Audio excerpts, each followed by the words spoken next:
Olga Johnson, bonjour. Bonjour. Merci de nous accueillir cet après-midi au siège de la Fondation Énergie pour l'Afrique. Je suis particulièrement heureuse d'être avec vous pour plusieurs raisons. Parce que je connais vos engagements sur toutes les questions de société, mais aussi sur toutes les questions politiques. Et d'ailleurs, vous êtes conseillère de Paris, élue du 17e arrondissement, mais aussi vous êtes la secrétaire générale de la Fondation Énergie pour l'Afrique, fondée par Jean-Louis Borloo. Alors dites-nous, pour Olga Johnson, quelle est votre signification du mot pouvoir? Merci de me recevoir dans votre émission. Pour moi, la signification du mot pouvoir, c'est de pouvoir agir. Donc je dirais que le pouvoir, c'est l'action. Avoir du pouvoir, c'est avoir la possibilité d'agir concrètement. Mais comment ça se traduit au niveau professionnel, mais aussi au niveau personnel? Comment ça se met en place, la capacité d'agir, la capacité à inverser les choses, et comment est-ce qu'on peut mesurer ça? Au niveau professionnel, il faut être à un échelon où vous avez les manettes, où vous avez vraiment toutes les cartes en main pour pouvoir prendre des décisions.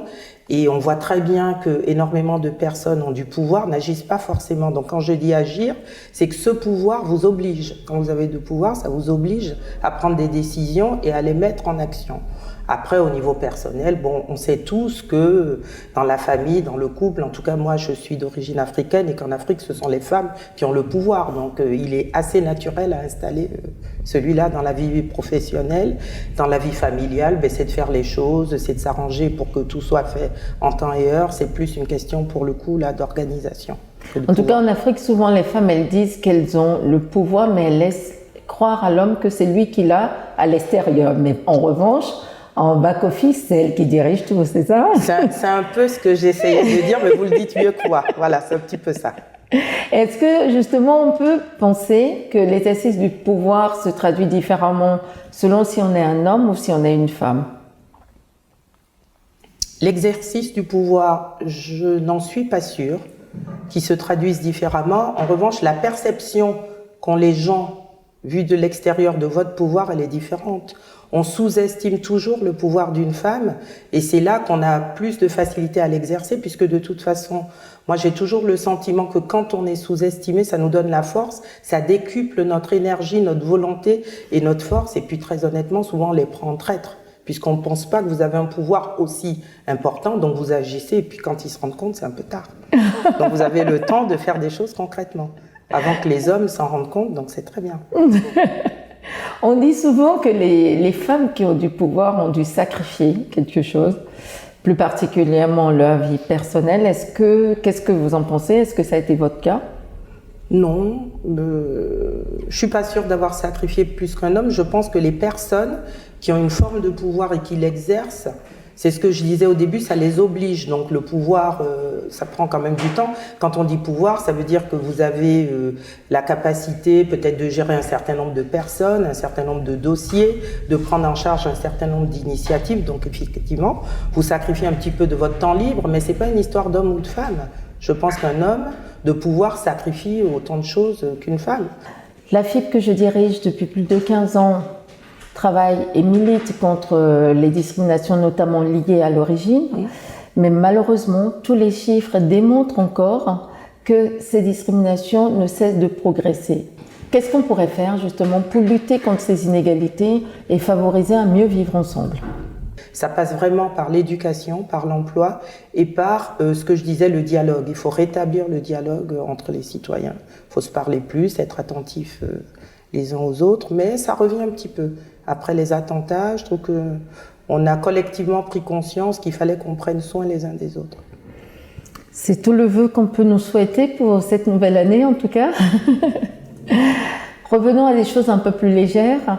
En préparant cet entretien, on vous a demandé de nous apporter un objet qui, pour vous, symbolise le pouvoir, mais aussi la féminité. Je sais que c'est un mot que vous n'aimez pas beaucoup, mais en tout cas, qui symbolise le pouvoir tout court et la capacité d'agir. Qu'est-ce que vous nous avez apporté? Alors pour moi, il ne symbolise pas la féminité, effectivement. Il symbolise le pouvoir au féminin. Et ce que je vous ai apporté, c'est ça. Tout le monde sait ce que c'est un smartphone. Ça a apporté, je pense, aux femmes la possibilité, donc le pouvoir de faire énormément de choses qui sont concentrées dans ce petit appareil. Ça veut dire que dedans, vous avez votre agenda, vous avez vos mails, vos rendez-vous, votre carnet d'adresses, donc vous êtes efficace puisque avec juste ça, vous vous déplacez, ça prend pas beaucoup de place dans un sac à main, évidemment, donc c'est le côté féminité, le clin d'œil à la féminité, donc pour moi, ça symbolise le pouvoir au XXIe siècle, c'est ça, tout est dedans. Et est-ce que vous avez une phrase, une citation, un proverbe qui vous illustre, qui représente votre vision, votre motto? Lequel serait-il? Oui, c'est une citation que je répète très souvent à mes troupes et quand j'étais dans la vie professionnelle en entreprise, c'est que je disais souvent que seul on va plus vite, ensemble on va plus loin. C'est un proverbe qu'on dit africain, je ne sais pas de qui il est, mais ça illustre vraiment, moi, la vision que j'ai du pouvoir. Le pouvoir n'est pas solitaire. On exerce un pouvoir collectivement, il sert à agir collectivement et au service des autres. Est-ce que ça pourrait être un message que vous pourriez délivrer aux plus jeunes?